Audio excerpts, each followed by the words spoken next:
Halo, Assalamualaikum warahmatullahi wabarakatuh. Perkenalkan, nama saya Ayu Rosa Jayanti, NIM 2019000282.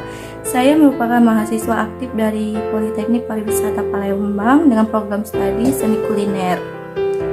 Di sini saya akan menjelaskan tentang mata kuliah Hazard Analysis Critical Control Point. Itu untuk pertama itu adalah hygiene pangan adalah kondisi dan penanganan yang diperlukan untuk memastikan keamanan pangan dari produksi sampai konsumsi. Tidak hanya itu, HACCP sendiri yaitu bisa menjelaskan tentang kontaminasi dan hazard. Yaitu untuk kontaminasi sendiri adalah masuknya atau terjadinya benda atau organisme yang tidak diinginkan atau kerusakan dalam pangan atau lingkungan pangan. Sedangkan hazard yaitu dalam artian bahaya keamanan pangan. Unsur hazard sendiri dalam semua bentuk yang kemungkinan bisa menyebabkan sakit, yaitu bisa terjadi dengan kontaminasi silang antara penyajian makanan dari proses pembuatan hingga ke penyajian makanan. Kontaminasi sendiri dibagi menjadi 3 jenis, yaitu ada bahaya kimia, bahaya fisik, dan bahaya alergen. Untuk bahan kimia itu merupakan sifat komposisi dan karakteristik yang dapat menyebabkan reaksi yang ada di dalam tubuh. Sedangkan untuk bahaya fisik, yaitu benda asing yang tidak diinginkan yang dapat membahayakan konsumen secara fisik, dapat merusak, merobek, dan menusuk. Seperti salah satu contoh yang ada di salah satu sosial media yang viral, yaitu adanya sebuah puntung rokok yang terdapat di dalam donat, dan itu dapat membahayakan kita yang tidak sengaja menelannya. Lalu terakhir kita ada bahaya alergen, sumber protein alami dari makanan di mana bisa menyebabkan respon imun, reaksi alergi yang bervariasi tergantung pada peraturan regulasi yang berlaku di suatu negara.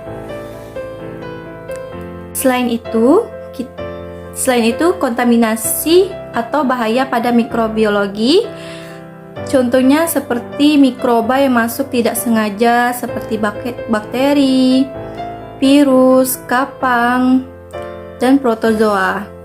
Lalu contoh penyebab kontaminasi sendiri itu ada praktek hygiene yang buruk, lalu personal hygiene yang buruk dan tidak terjaga, kemudian kebersihan pada area sekitar yang tidak memadai, kemudian kontaminasi silang dari bahan mentah ke makanan yang sudah jadi, lalu pengaturan kontrol suhu ruangan yang buruk, dan peralatan dan bangunan yang tidak dipelihara seperti banyak debu di area sekitar, banyak lalat yang dapat menyebabkan kontaminasi silang.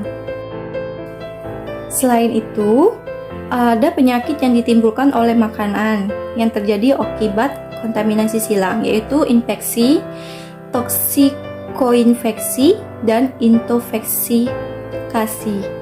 Untuk infeksi, setelah mengkonsumsi makanan atau minuman yang mengandung bakteri patogen, timbullah gejala-gejala penyakit, dan itu harus kita tangani dengan membawa ke dokter.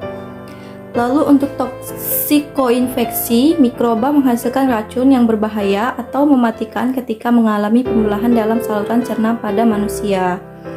Dan terakhir itu ada intofikasi, mengkonsumsi makanan yang mengandung senyawa racun. Ada suatu faktor yang dapat meningkatkan suatu keparahan penyakit, yaitu mulai dari faktor mikroba, yaitu ada jumlah tipe dan patogen yang kita makan.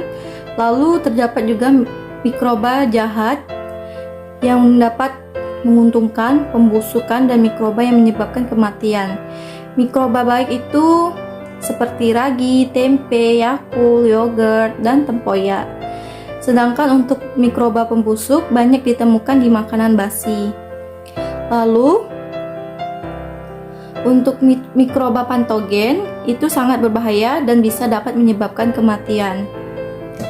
Yang kedua itu ada faktor inang.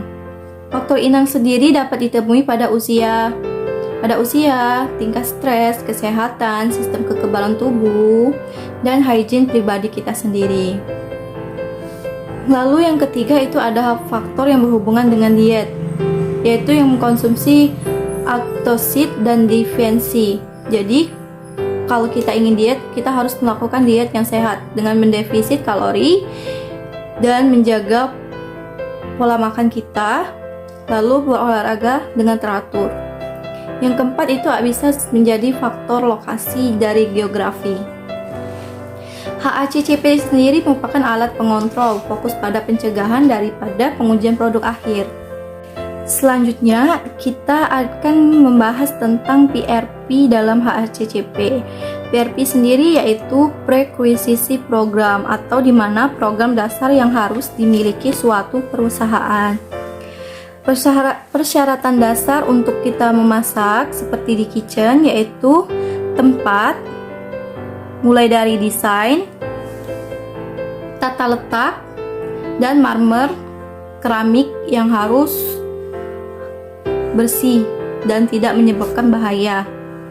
Kemudian untuk itu ada peralatan, utensil, equipment harus selalu tetap terjaga bersih agar tidak terjadinya kontaminasi pada makanan yang akan disajikan, dan harus keadaan bersih setiap sebelum digunakan maupun setelah digunakan. Kemudian selanjutnya itu adalah manajemen yang mengatur.